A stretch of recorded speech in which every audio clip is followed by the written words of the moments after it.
Don't wait until you get sponsored content to post like the content is sponsored.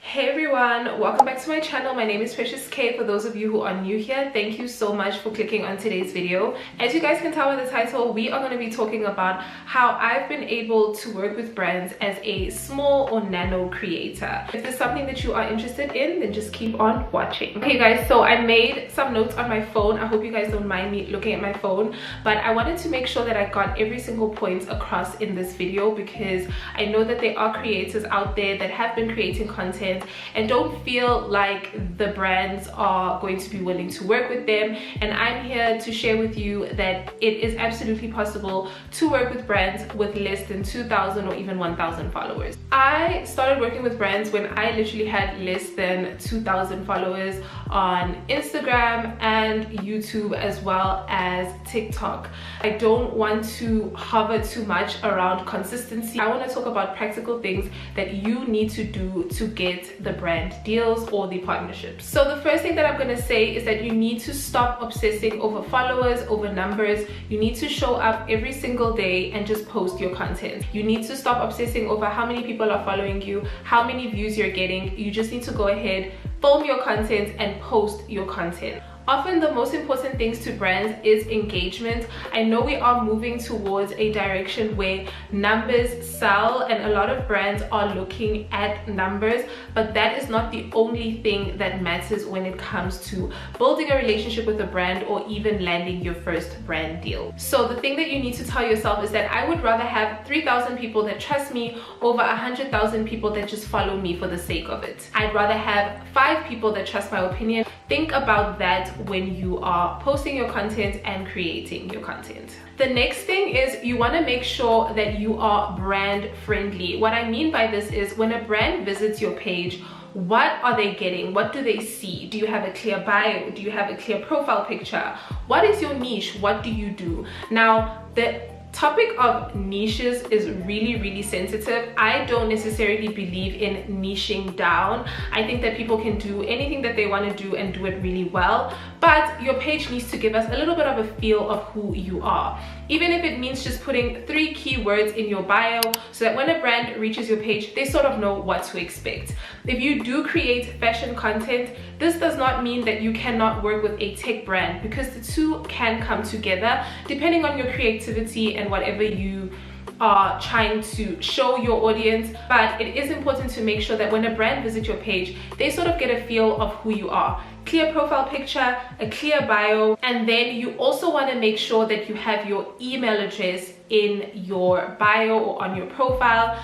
A lot of the social medias, TikTok and Instagram, does allow you to link your email to your profile. You can do that, or you can just type out your email literally in your bio, so that if a brand does want to reach out to you, your email address is right there. Brands do reach out via email. Some brands will reach out via DM. So it is also super important that your DMs are open, that your profile is public, so that the brands can actually DM you if that is the way that they choose to communicate. So you need to ask yourself, if a brand manager were to click on my page, would they sort of understand what kind of content creator I am? Okay. This is probably one of my favorite tips, and it's what I did, it's what I feel like works. Don't wait until you get sponsored content to post like the content is sponsored. Don't wait until you get paid. Review products that you already own. Go to cafes and restaurants you are already familiar with and just post the content. Make your audience believe in the experience, so that when the sponsored content actually comes, it's easier to relate to your content, because this is something you already do. Brands don't necessarily want to buy potential. They want proof. They want to see that you already do this kind of content with Vaseline, and me as Nivea, I want you to do the same content for me because you already do it. Does that make sense? Share the stuff that you have authentically with your audience, so that it can align. The next point I'm going to touch on is consistency. I know that this one is something that people talk about all the time, and I want you guys to understand what I mean by consistency. I am not talking about posting every single day. A lot of times people think that consistency means having a video across each platform every single day. That is not what I mean. You just want to make sure that you are showing up regularly for your social media platforms. Filming content, editing the content, and posting it within a reasonable amount of time. Sometimes brands watch you for longer than you think, okay? So they're not going to just reach out on the first time that they see your content.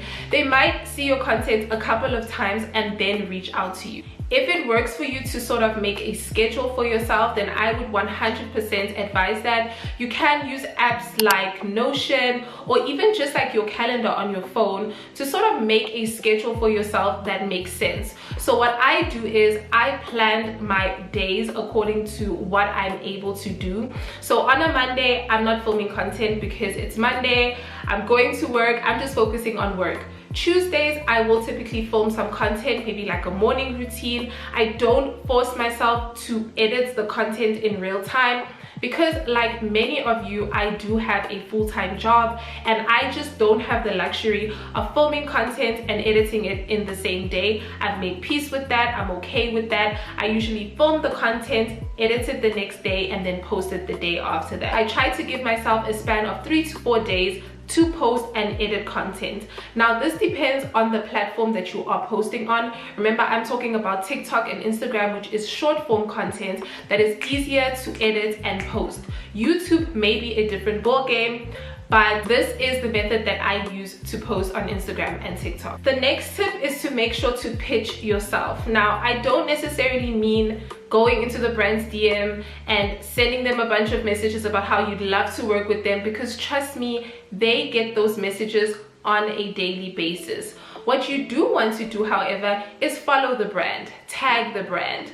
Tell them how much you love them through your captions, through your content, through the comments on your actual page. You also want to go ahead and see what kind of agencies are these brands working with when they do work with other creators. You might want to follow those agencies, sign up to their mail lists. If they have a content creator database, make sure that you are on those databases. There are apps like Humans, Salt, Beauty Bulletin, Service Insider that you can follow and sign up to so that you are first in line when the brand wants to work with a certain type of creator. The biggest thing with this though is that I would start with brands that I already love and use. So follow the brands that you use on a day-to-day basis. What is the soap that you use? What is the sunscreen that you use? What is the soap that you use? Follow these brands and sort of understand the patterns that they follow on their page. What kind of creators are they constantly working with? What is it that this creator is doing that you perhaps don't do in your content? This is not about copying, it's about learning and adjusting accordingly. If you do see that a brand is currently running a campaign and they tend to run campaigns on their page, make sure that you keep that brand in your rotation so that you can DM them when it is appropriate or email them when it is appropriate. I will leave a little pitch on the screen if you guys want to use this pitch. Obviously tailor it to whatever brand you're reaching out to and let me know if it works for you. The next point I want to touch on is a little bit of a touchy subject, if I can say that, but my advice is to not work for free forever. Let me explain. I am all for gifted collaborations and trade exchanges. I've done them, I do them, I love them. But you need to make sure that it actually aligns with where you're at in your journey in content creation. If you're just starting out, gifted collaborations are great. I will never knock a gifted collaboration because it just depends on what purpose it serves in your life at that point in time. There was a time in my life where I absolutely loved gifted collaborations because I thought to myself, this is a product that I don't have to spend my own money on and I would make the video anyway. Which brings us back to the point that I made earlier, that if you are making content that is genuine and is like everyday content, gifted collaborations come as a perk. But you need to make sure that you do transition over into paid work. You guys know how much effort it takes to pop up a camera, get your makeup done, get dressed, sometimes even drive to another location to get the content. Make sure that you are getting your worth through your content. Remember that when you create the content for the brand, they get to use it depending on what your agreement is with them, and they are racking up sales using your face, your content, and your hard work. So make sure that you are being compensated for the work that you put in. You need to tell yourself at some point that exposure is not going to get you to where you want to be. I do, however, think that as a small creator, it is important to take these gifted collaborations and trade exchanges because it does help to build your profile. So do not knock the trade exchanges. And then my last tip is to treat content creation like a business. If you are trying to get paid content and you're trying to work with brands, whether paid or on a trade exchange basis, you need to treat it as a business. Reply to the DMs, reply to the emails that are being sent to you, deliver your content on time. If you do need an extension, communicate to the brand. Make sure that you are building a relationship with the brand. My biggest tip is to make sure that even when you do the trade exchanges, that you're keeping in contact with the brand for future opportunity. Oftentimes, if you are someone that treats this like a business and you do everything on time, you are at the top of the brand's mind because they know that they can get quality videos from you, but not only quality video, they can also get someone that is a pleasure to work with, if I can put it that way. Now, don't get it twisted. This is not an excuse for brands with poor planning who send you deliverables on Wednesday and want the video done on like a Thursday. That is not what I'm talking about. I'm talking about a brand that has given you all the guidelines, have given you the brief, and you are happy with the brief, and you are able to deliver what they want on time. You will be at the top of that brand's mind, and they will come back to you every time they need a video or every time they want to work with a creator. Then I'm just gonna give you guys some extra tips just to make sure that you are ready when it is time for you to work with a brand or when you want to reach out. You want to make sure that you have some sort of media kit or rate card. These are super easy to make on Canva. If you guys want me to make a detailed video about like rate cards, media cards, and all of that, make sure that you leave a comment in the comment section. But make sure that you always have a media card ready to send to a brand when they are ready to work with you or when you want to pitch to them. It's not enough to just send an email and be like, hey, I want to work with you. What do you offer? What work have you done before, if any? What are your rates? What are you willing to do and what are you willing not to do? Make sure that you have this all in one place so that you can send it to the brand when they ask for it. Make sure that you have a certain level of negotiation skills.